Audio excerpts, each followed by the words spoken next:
திமுக கூட்டணியின் தேர்தல் வியூகமானது மும்மொழி கொள்கை, தொகுதி மறுசீரமைப்பு, கல்வி நிதி மறுப்பு என மத்திய அரசின் திட்டங்கள், கொள்கைகளுக்கு எதிராகவே வியூகம் வகுக்கப்பட்டு வருகிறது. இந்த ஒரே ஒரு வியூகம் மட்டும் தேர்தலில் ஜெயிப்பதற்கு போதுமா என்பது தொடர்பாக விடுதலை சிறுத்தைகள் கட்சியின் திருப்பூர் தொகுதி சட்டமன்ற உறுப்பினர் எஸ் பாலாஜி நம்மோடு இணைந்திருக்கிறார்.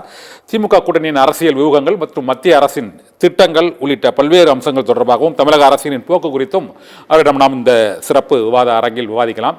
எஸ் பாலாஜி சார், வணக்கம் சார்.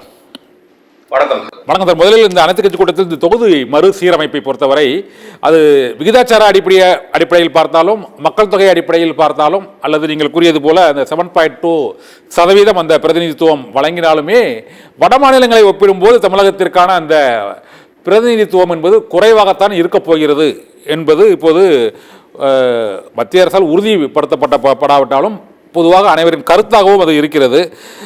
இதை நம்ம தடுக்க முடியுமா சார்? இதை இல்ல, அப்படி தடுக்க முடியுமா என்கின்ற கேள்வி எழுந்திருந்தா முதல்ல தமிழ்நாட்டில் இருந்த ரிசர்வேஷனுக்கு உச்ச நீதிமன்றத்தை வழக்கு தொடுக்க ஆபத்து வந்த பொழுது முதல் சட்ட திருத்தமே தமிழ்நாட்டின் மூலமாகத்தான் வந்தது. அதை நம்ம தடுத்து இடஒதுக்கீடுக்கு நேர்ந்த ஆபத்தை தடுத்து நிறுத்தி இருக்கோம். அதை ஏற்கனவே நேரு ஆட்சி காலத்துல இந்தியை திணிக்கின்ற நடவடிக்கை ஏற்பட்ட பொழுது தமிழை காப்போம் என்கின்ற நிலையில மிகப்பெரிய ஒரு போராட்டம் நடைபெற்று இந்தி திணிப்பை அன்றைக்கு நிறுத்தியிருக்கிறோம். அப்படி ஒவ்வொன்றாக தமிழ்நாட்டு அரசியல் வரலாற்றுல ஒன்றிய அரசோ அல்லது நமக்கு ஏற்படுகின்ற பாதிப்புகளை எதிர்த்து நின்று நாம் குரல் கொடுத்து அதை தடுத்து இருக்கிறோம். ஆகவே இதையும் எதிர்கொள்வது என்பது பெரிய விஷயமே இல்லை. நீங்க துவக்கத்துல ஒரு விஷயம் சொன்னீங்க, தேர்தல் வியூகம் என்று மும்மொழி கொள்கை, நிதி மறுப்பு, பாராளுமன்ற தொகுதிகள் மறுவரைன்னு சொன்னீங்க. இது தேர்தல் வியூகமே கிடையாது. தேர்தல் வியூகம் ஒண்ணுதான். தமிழ்நாட்டு மக்களுடைய நலன் தான் தேர்தல் வியூகம். தமிழ்நாட்டு மக்களுடைய நலனுக்கு எதிராக இதெல்லாம் இருக்கிறதுனால அதை எதிர்க்கணும், அவ்வளவுதானே தவிர இந்த நிலை வருவதற்கு அல்லது இது வியூகமா வகுக்கிறதுக்கு எங்களுக்கு என்ன இருக்கு? இது வியூகமா வகுக்கிறோம் என்பதை விட தங்களுடைய இயல்பான நிலையை பாரதிய ஜனதா கட்சி வெளிப்படுத்துகின்ற பொழுது அதை எதிர்க்கின்ற நிலையில இருக்கணும். அப்படிதான் நாம் அதை பார்க்க வேண்டும். பாலாஜி சார், இன்னொன்று என்னன்னா, நீங்க சொன்னீங்க இந்த தொகுதி மறுசீரமைப்புல இப்போ நம்ம இந்த அனைத்து கட்சி கூட்டத்தில் நம்ம மத்திய அரசை வலியுறுத்துவது என்ன சார்?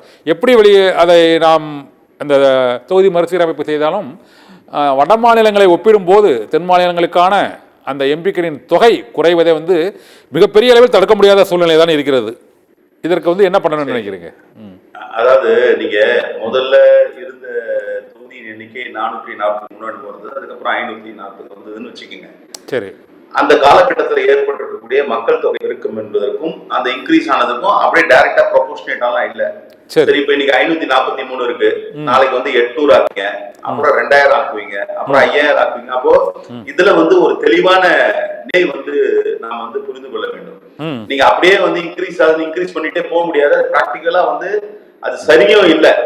நீங்க அதனால்தான் எங்களுடைய தலைவர் எழுச்சி தமிழர் கூட நேற்றைக்கு அந்த அனைத்து கட்சி கூட்டத்தில் பேசுகின்ற பொழுது கிட்டத்தட்ட 100 ஆண்டு காலமாக அமெரிக்க பாராளுமன்றத்தினுடைய எண்ணிக்கை அதேதான் இருக்கு. நீங்க பாராளுமன்ற உறுப்பினர் என்பவர் பிரதிநிதித்துவம் படுத்துகின்ற எண்ணிக்கை குறைக்க வேண்டும் என்கின்ற அவசியம் இல்லை. நீங்க 10 லட்சம் பேருக்கு ஒருத்தரா இருக்காரு, நாளைக்கு 15 லட்சம் பேர், அப்படி இல்லை.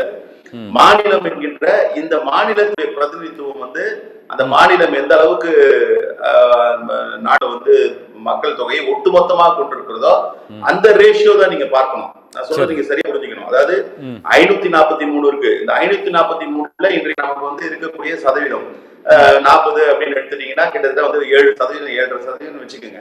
சரி, இந்த சதவீதம் என்பது இதுல எந்த பாதிப்பும் வரக்கூடாது என்கிற நிலையில தான் இருக்கணுமே தவிர 543 600 ஆக்கணும் 700 ஆக்கணும் அதுதான் நம்ம பார்க்கவே தவிர மக்கள் தொகை பெருக்கத்திற்கு ஏற்ற மாதிரி நீங்க ஒரு தொகுதியிலேயும் எம்பியினுடைய அளவுகளை குறைப்பது என்பது அது சரியான நடவடிக்கை இல்லை. அதனால்தான் நாம என்ன சொல்றோம், 30 ஆண்டுகளுக்கு இன்னும் ஃப்ரீஸ் பண்ணுங்க அப்படின்னு சொல்றோம். இந்த 30 ஆண்டுகளுக்கு குறைந்தபட்சம் இதே எண்ணிக்கையில ஃப்ரீஸ் பண்ணுங்க, இன்னைக்கு இருப்பது போன்ற நிலையிலேயே வரட்டும் என்று நாம் சொல்வதற்கான அடிப்படையை தான்.